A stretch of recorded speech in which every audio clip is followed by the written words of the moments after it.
Major Dhyanchand ने खेल भावना को कैसे परिभाषित किया है?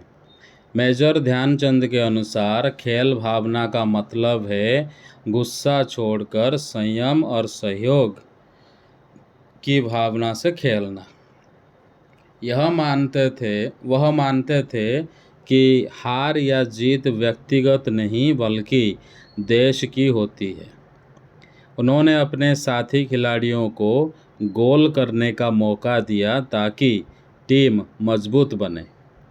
उनकी यह सोच आज भी खिलाड़ियों के लिए प्रेरणा स्रोत है। लेखक ने अपनी जीवन की शुरुआत और खेल में प्रवेश के बारे में क्या बताया?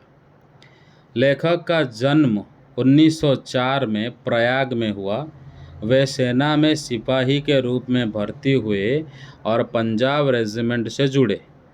वहां उनकी मुलाकात वरिष्ठ खेल प्रेमी से हुई, जिसने उन्हें हॉकी खेलने के लिए प्रोत्साहित किया। वे धीरे धीरे अपनी मेहनत से राष्ट्रीय स्तर के खिलाड़ी बने और अंततः 1936 के बर्लिन ओलंपिक में कप्तान बनाए गए।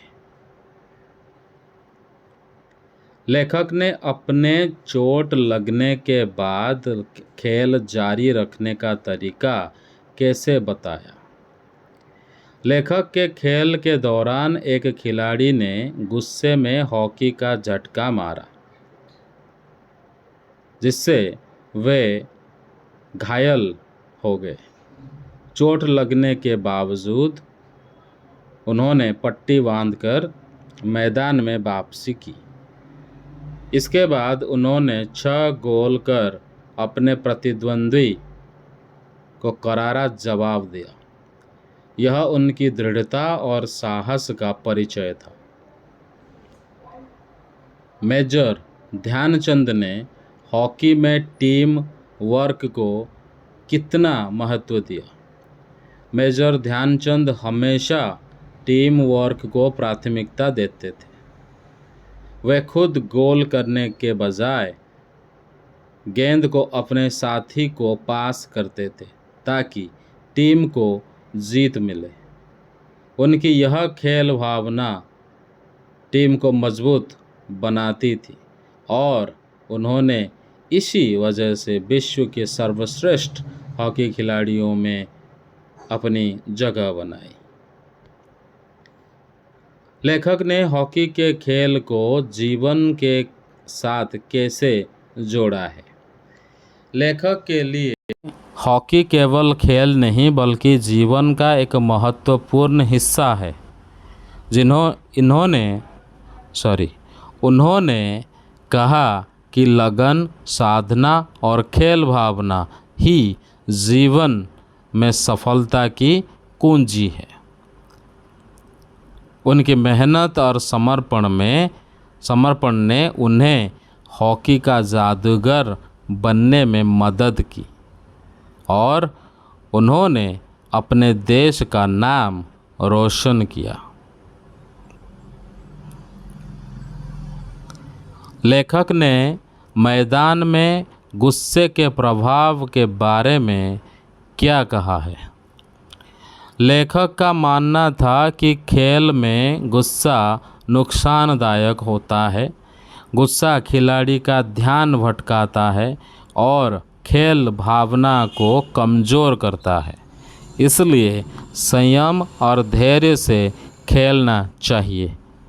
उन्होंने खुद भी अपनी चोट के बाद गुस्से को नियंत्रित रखा और बेहतर प्रदर्शन किया।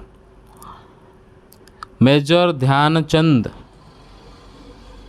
ने राष्ट्रीय स्तर पर हॉकी को कैसे प्रभावित किया?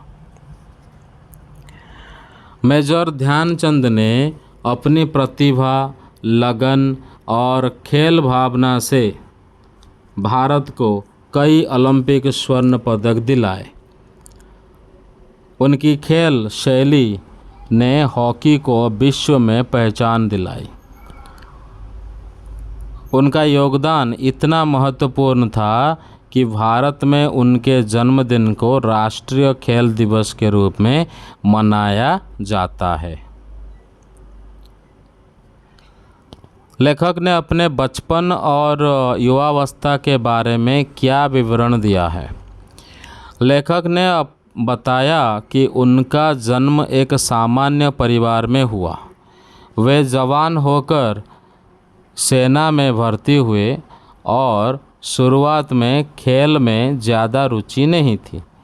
धीरे धीरे वरिष्ठों के प्रोत्साहन से हॉकी खेलने लगे और मेहनत से राष्ट्रीय खिलाड़ी बने। उनकी कहानी लगन और संघर्ष की मिसाल है। लेखक ने खेल के मैदान में अनुशासन और समर्पण का क्या महत्व बताया है? लेखक के अनुसार अनुशासन और समर्पण खेल में सफलता के लिए आवश्यक है। उन्होंने नियमित अभ्यास, संयम और खेल भावना को अपनी सफलता का मूल कारण बताया। उन्होंने दिखाया कि केवल कौशल नहीं बल्कि सही दृष्टिकोण भी जीत में अहम भूमिका निभाता है। मेजर ध्यानचंद के जीवन से हमें क्या प्रेरणा मिलती है? मेजर ध्यानचंद का जीवन हमें सिखाता है कि लगन, साधना और संयम से किसी भी क्षेत्र में महानता हासिल की जा सकती है। उनकी खेल भावना और टीम के प्रति समर्पण आज के युवाओं के लिए प्रेरणा है। वे हमें हार जीत से ऊपर उठकर देश के लिए काम करने की सीख देते हैं।